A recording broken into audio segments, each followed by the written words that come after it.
Ecclésiastique, chapitre 49. La mémoire de Josias est un mélange d'aromates préparés par celui qui compose les parfums.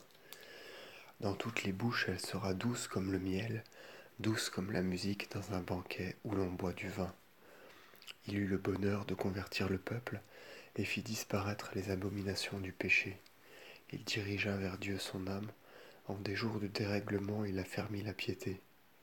Hormis David, Ézéchias et Josias, tous les rois ont commis le péché, car les rois de Juda ont délaissé la loi du Seigneur, ils l'ont abandonnée.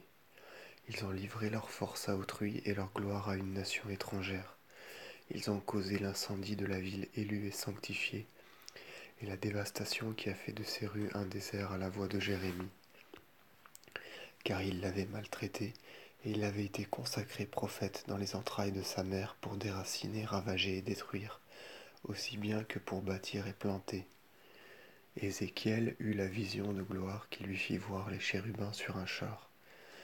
Et il avait en vue les ennemis en annonçant une pluie violente, tandis qu'il se montra bienveillant envers ceux qui suivaient la voie droite. Que les os des 12 prophètes refleurissent dans leurs sépulcres, car ils ont consolé Jacob et affranchi ses enfants, en affermissant leur espérance. Comment glorifierons-nous Zorobabel? Lui aussi est comme un cachet sur l'anneau que l'on porte à la main droite. Tel fut encore Jésus, fils de Josédec. Ceux-ci, de leur vivant, rebâtirent le temple. Ils relevèrent le peuple saint, dévoué au Seigneur pour le glorifier durant tous les siècles. Et Néhémias, on se souviendra de lui surtout. C'est lui qui a relevé nos remparts abattus, qui a replacé les portes et les verrous, qui a restauré nos demeures.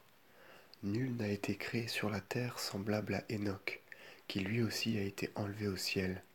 Nul homme n'a existé semblable à Joseph, chef de ses frères, soutien du peuple, et ses os ont été abrités.